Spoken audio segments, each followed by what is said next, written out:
Boas-vindas a mais uma análise visual. É muito bom ter a companhia de todo mundo por aqui para mais uma daquelas explorações de explodir a cabeça, sabe? Hoje a gente vai desconstruir um texto que, olha, é super curto, mas bate fundo. É daquelas leituras rápidas que parecem carregar o peso de uma enciclopédia inteira sobre saúde mental e a arte dificílima de estabelecer limites. A nossa ideia hoje é destrinchar cada pedacinho desse conceito e entender como aquela incapacidade enorme de dizer não acaba bagunçando todo o nosso equilíbrio interno. Bora para uma análise bem direta e reveladora sobre a mecânica de se autopreservar. Entrando na nossa primeira parte, seção 1, o custo oculto do sim. Historicamente, a gente aprendeu que concordar com tudo é sempre muito positivo, né? Mas chegou a hora de bater de frente com isso. A narrativa traz uma frase cirúrgica. Dizer sim para os outros quando se quer dizer não é, na verdade, dizer um não para si mesmo. Ok, vamos mergulhar nisso. Tem um paradoxo gigantesco e até meio assustador aqui. Aquela mania de tentar agradar a todo mundo o tempo todo não é inofensiva, não. Ela carrega uma dose cavalar de autorrejeição. Cada vez que a gente solta um sim forçado da boca para fora, a gente está se negando do lado de dentro. É como um jogo de soma zero.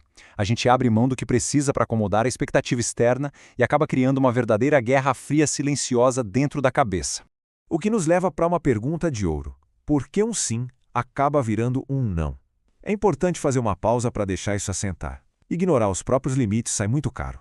Quando bate aquela vontade legítima de descansar, de ficar em silêncio ou de só ter um tempo livre, e aí a gente esmaga isso para atender um pedido externo, adivinha quem paga a conta? A nossa própria mente. O preço psicológico de estar sempre disponível é ir perdendo a própria identidade aos pouquinhos. Vira aquela rotina exaustiva onde o interesse dos outros sempre passa na frente do bem-estar pessoal. E o destino final desse comportamento não é nenhum mistério. Fica muito claro que não colocar limites gera dois pesos enormes para carregar: o ressentimento e o esgotamento total, que hoje a gente conhece tão bem como burnout. É super interessante ver como a fonte liga essas doenças modernas direto à nossa falta de barreiras. O ressentimento nasce lá no cantinho e vai crescendo em silêncio contra quem faz os pedidos, enquanto o esgotamento simplesmente frita o nosso sistema nervoso. Ou seja, o burnout não vem só de trabalhar horas a fio. Ele vem muito dessa vida construída em cima de sims que, com certeza absoluta, deveriam ter sido nãos. Isso nos leva direto para a seção 2, energia finita e esgotamento. É agora que a tal da inteligência emocional entra em cena de um jeito totalmente novo. Dá uma olhada no impacto dessa frase. Inteligência emocional é entender que a energia é finita. É fundamental sentir o peso disso. A verdadeira inteligência emocional, pelo menos segundo essa análise, exige que a gente encare a realidade nua e crua de que a energia humana não é infinita. Ela acaba. Simples assim.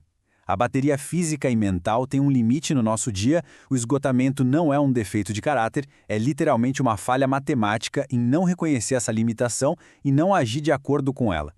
E isso ilustra brilhantemente o nosso dia a dia. Pensa numa reserva de energia total.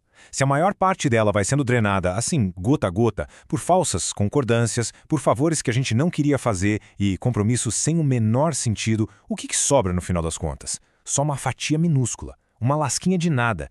E é só essa sobra que fica pra gente viver a nossa vida, cuidar da saúde e descansar. É a anatomia perfeita de alguém que está a um passo de pifar, totalmente esgotado por coisas que não conseguiu recusar. Então chegamos à premissa número 1, a regra de ouro. A energia é finita. Aceitar essa verdade incontestável ao passo inicial, o grande pré-requisito absoluto para virar o jogo contra o burnout. Não adianta inventar 1000 estratégias de bem-estar se a gente continuar vivendo com a ilusão de que a nossa bateria é inesgotável. Esse simples estalo mental muda tudo. Ele transforma o ato de descansar de luxo de gente preguiçosa para uma necessidade essencial de manutenção. Com essa base bem firme, a gente avança para a seção 3, a prática da assertividade. É a hora em que o conceito sai da cabeça e ganha voz. Então, o ponto crucial aqui é entender o contraste profundo entre essas duas coisas. Muita gente tem pavor de colocar limites porque confunde ser assertivo com ser rude. E essa lenda cai por terra quando a gente percebe que a assertividade é basicamente honestidade pura e simples. A diferença é monumental. Ser rude é atacar o outro, usar um tom agressivo, faltar com respeito. Mas honestidade e autopreservação são só a gente declarando um fato claro sobre a nossa disponibilidade. Dizer a verdade sobre não poder assumir um compromisso é, na verdade, um baita ato de respeito tanto de quem fala quanto de quem ouve.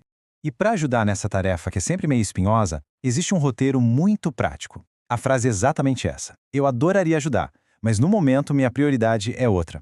É brilhante, não é? É uma resposta super educada, polida e, ao mesmo tempo, totalmente impenetrável. Ela não deixa a ponta solta, não pede desculpa à toa e não abre brecha para aquelas negociações infinitas que sugam a gente. É a sua energia protegida em uma frase. A engenharia por trás desse roteiro se divide em 2 passos muito fáceis de aplicar. O passo 1 é reconhecer a vontade de ajudar. Quando a gente diz "eu adoraria ajudar", o cérebro social de quem pediu dá uma relaxada. A pessoa é vista e não se sente rejeitada pessoalmente logo de cara. Aí entra o passo 2, que é declarar a prioridade atual com toda a firmeza. Ao avisar que o momento exige foco em outra prioridade, a tensão se dissolve, mas aquela fronteira super rígida continua lá, intacta. É pura diplomacia aplicada à saúde mental. O que, inevitavelmente, acaba levando a gente para a última parte da nossa análise, a seção 4, o filtro de limites. Essa é a famosa fase de lidar com a bagunça depois que as regras mudam. E aí surge aquela pergunta que não quer calar. Quem é que se afasta quando a gente estabelece limites? É super comum bater aquela culpa ou um frio na barriga de perder os laços quando os nãos começam a sair. A primeira impressão é quase sempre de que a gente cometeu um erro terrível, porque algumas pessoas vão ficar irritadas ou simplesmente vão sumir do mapa. Mas a gente precisa entender o porquê disso antes de se render à culpa. A resposta encerra o assunto com chave de ouro. Quem se afasta quando limites são estabelecidos é exatamente quem mais se aproveitava da falta deles. Que constatação! Os limites funcionam de forma automática como um filtro social sensacional. Eles dão aquela limpada nas dinâmicas de poder e escancaram as intenções da galera. Quem respeita o seu espaço e a sua individualidade, fica. Quem some ou se sente ofendido só está revelando que a relação existia só porque era conveniente não ter regra nenhuma. No fundo, perder essas pessoas é, na realidade, um lucro enorme. Vamos avançar e ver como tudo isso se conecta numa coisa só. O caminho que a gente percorreu aqui é muito lógico e extremamente libertador. Ele começa com aquela dorzinha de perceber que agradar os outros pode ser um não interno bem cruel. Aí, a gente entende na prática que a energia não é mágica, ela é finita. Aprende também a usar a assertividade como uma forma honesta de se comunicar, e não como um ataque. E para fechar, a gente ganha esse filtro automático maravilhoso que protege as nossas futuras relações, deixando perto só quem aguenta ouvir a verdade. E para fechar essa análise, fica essa provocação final. Os limites são uma barreira para a conexão ou a ferramenta definitiva para a autopreservação?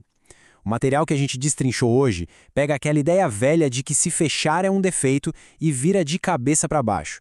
Na real, ter fronteiras claras parece ser o único jeito de se relacionar de verdade sem deixar a própria identidade pelo caminho. Fica o convite para a gente pensar bem no valor de cada sim automático e de cada não que acaba sendo engolido no dia a dia. Muito obrigado por acompanhar mais essa exploração com a gente e até a nossa próxima análise visual.